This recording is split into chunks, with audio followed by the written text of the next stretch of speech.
Afterwards, Jackson and Bunny couldn't really remember what had happened, so weak and helpless were they. In fact, the bearded seaman found a sack and popped them in it, and climbed the ladder out of the hold, only to meet the first mate at the hatchway. "All shipshape down below, Jenkins?" said the mate. "Aye, aye, sir," replied Jenkins. "What have you got in that sack?" The seaman heaved a sigh.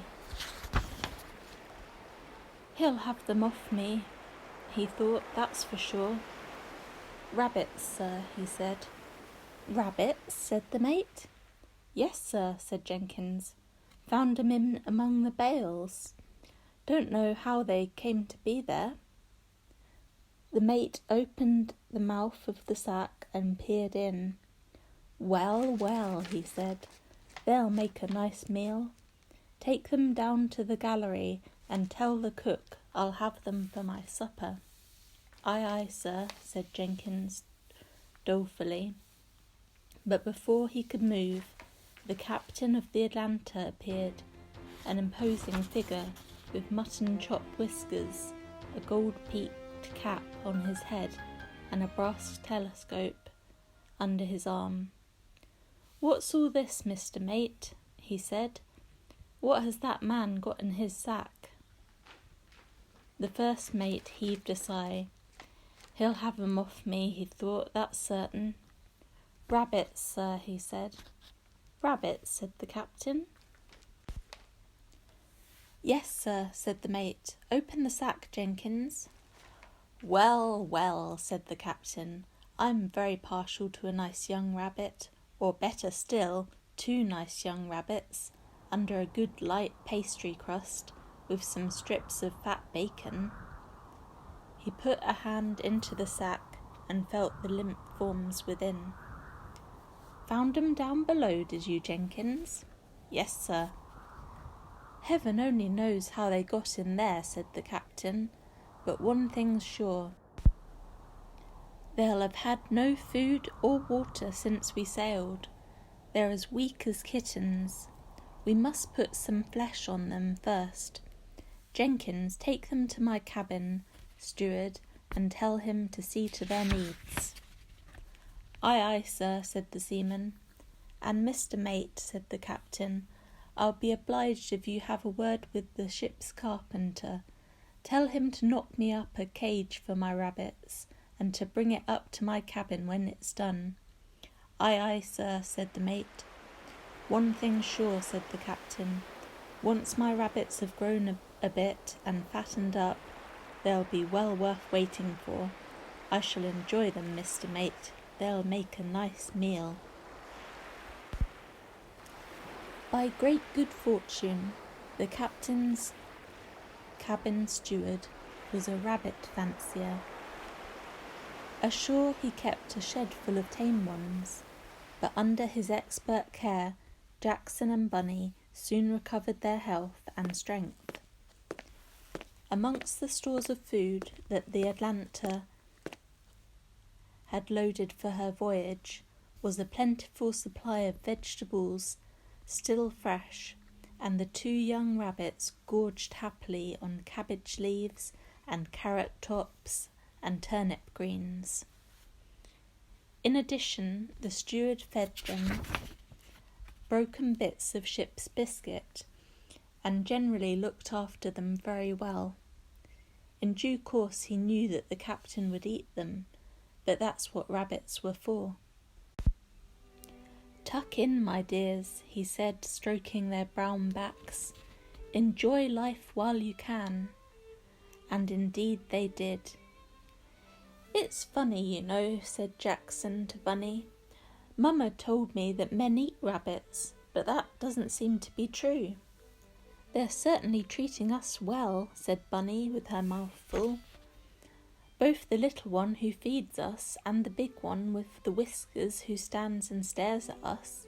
I'm really quite enjoying this voyage now." "Me too," said Jackson. "I wonder where we shall end up." In the captain's pie dish was of course the answer to this question, and some weeks later the captain's steward expert advice was sought. "You keep rabbits at home, Tompkins, don't ye?" said the captain. "Yes, sir." "What do you think of these two now? Fit to eat, would you say?" "Well, sir," said the steward, "they're not fully grown.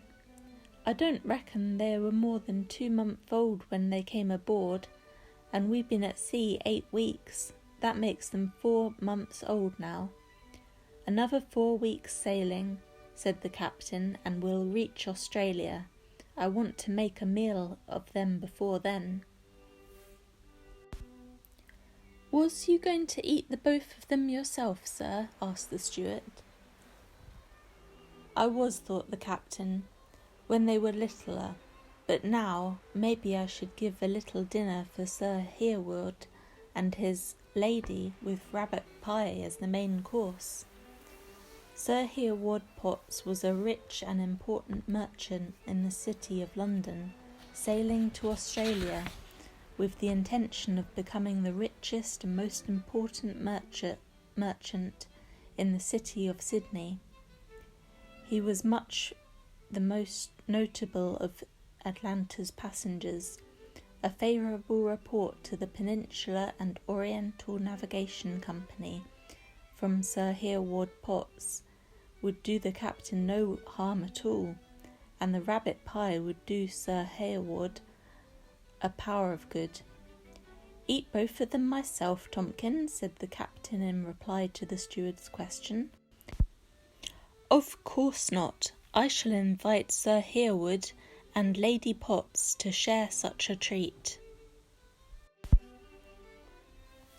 That evening, the captain of the Atlanta asked the merchant and his wife to his cabin for a glass of wine and proposed the little dinner party. "Tomorrow at about this hour," he said. That should give Tompkins ample time to see the preparation of the pie, he thought. "Delighted, Captain," said Sir Hereward. "Too kind," said Lady Potts. Then she caught sight of Jackson and Bunny lolloping happily about in their cage. "Oh," she cried, "how I do love rabbits!" "So do I," said the captain. "They are to be the main attraction of our little dinner tomorrow. They are still young and should be very tender, I have no doubt." Much to the captain's surprise, Lady Potts gave a little scream of horror. "Oh, Captain," she cried, "oh, you could not! Surely you do not mean to kill those charming little creatures? Oh, I could not bear to think of such a thing, much less eat them. Oh, Hereward, must they be slain?" "My wife is tender-hearted, Captain," said Sir Hereward, but he did not look best pleased. The captain thought fast. "I do apologise for suggesting such a thing, your ladyship," he said. "I had not realised. So thoughtless of me. Stupid woman," he thought. "Now I shan't be able to eat them. She'll be for ever asking me how they are. There's only one thing to do." "Sir Hereward," he said with a little bow, "I wonder, would you permit me to present these animals to Lady Potts as a gift, a token of my esteem?" Sir Hereward looked doubtful. "The rabbit is unknown in Australia," went on the captain, "and the possession of these 2 specimens would be in keeping with your wife's position as a leader in colonial society."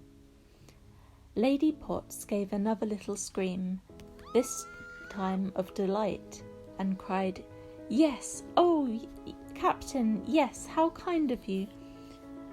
Pray have them removed to our quarters for the remainder of the voyage. We shall be delighted to have them, shall we not, Hereward?" And though Sir Hereward Potts word was law to thousands in the world of business, he knew better than to cross swords with his wife. "Yes, my dear," he said, delighted. Thus it was that for the remaining 4 weeks of the voyage of the Atlanta to the Antipodes, the stowaways found themselves in the lap of luxury. Jackson and Bunny were petted and fondled and fed upon the choicest titbits and allowed the freedom of the Potts stateroom for much of the day, while with dustpan and brush a steward cleaned up behind them. When at last, at the end of the 3-month voyage, the clipper Atlanta entered Sydney Harbour, the rabbits were in beautiful condition, fat, sleek and strong. Sir Hereward had taken a house in the country, some way outside of Sydney, and to this he travelled by coach with his wife and all their many pieces of baggage. Among these was the rabbit cage, covered with a sheet to conceal the inmates from prying eyes, for Lady Potts intended to surprise the colonials with her unusual pets. When they arrived, she insisted that the rabbit cage be unloaded first and placed upon the lawn. "I must let my little friends stretch their legs," she said to her husband, and she removed the sheet and opened the door of the cage. Jackson and Bunny hopped out and looked about them. "We seem to have arrived," said Jackson.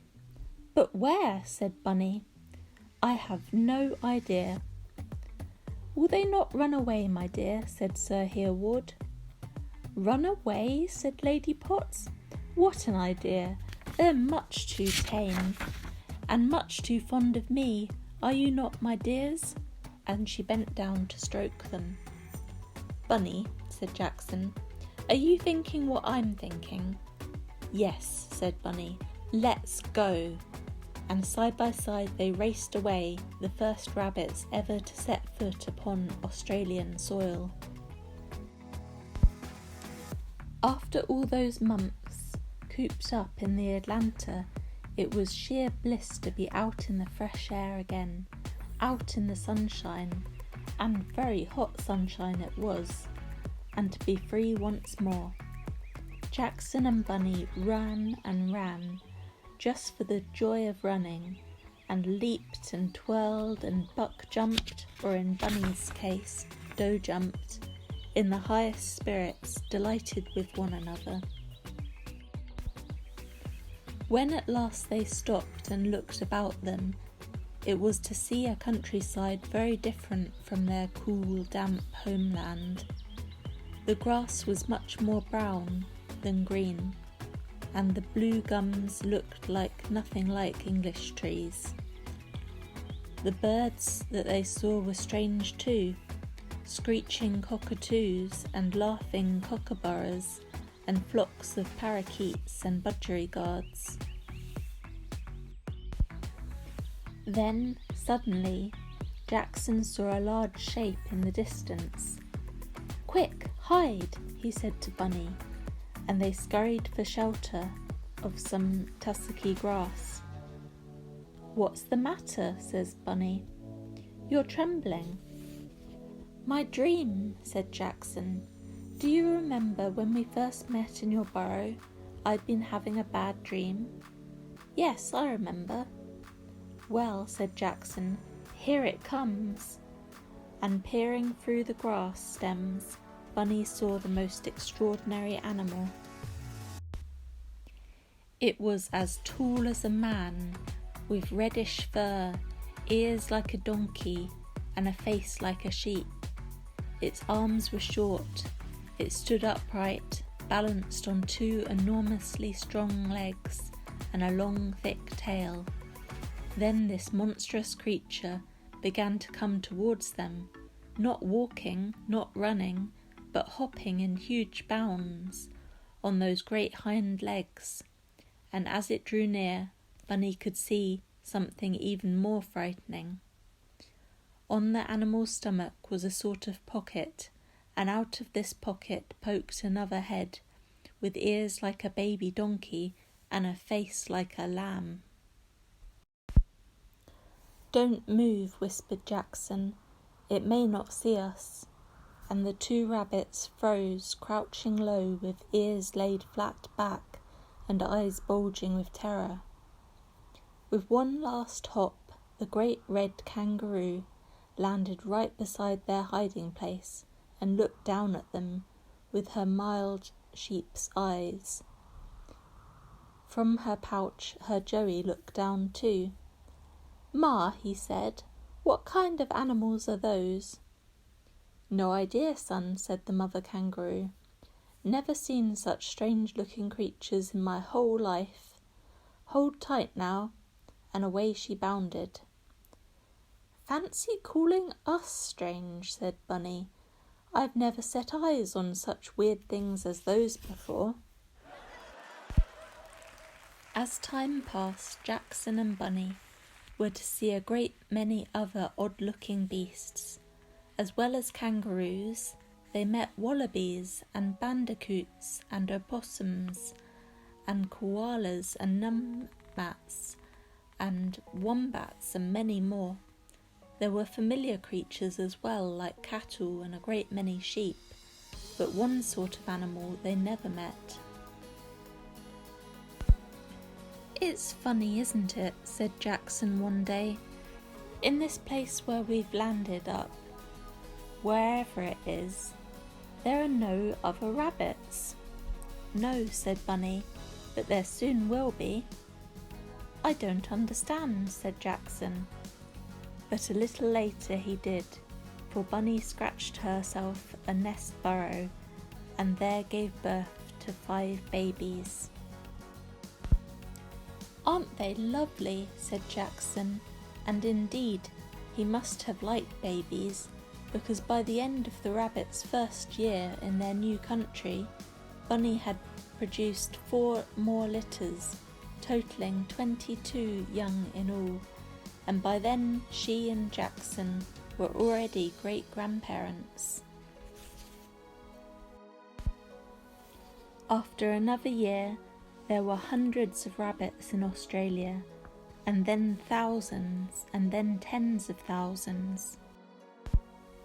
Jackson and Bunny lived happily, though not ever after, because a rabbit's lifespan is not a long one, and by the time they died peacefully of old age, there were hundreds of rabbits, and before long there were millions, and then countless millions, that colonised great stretches of best land in Australia, and great multitudes of rabbits that dug holes everywhere and damaged trees and crops, and ate all the grass meant for the sheep, and drove the Australian settlers to distraction.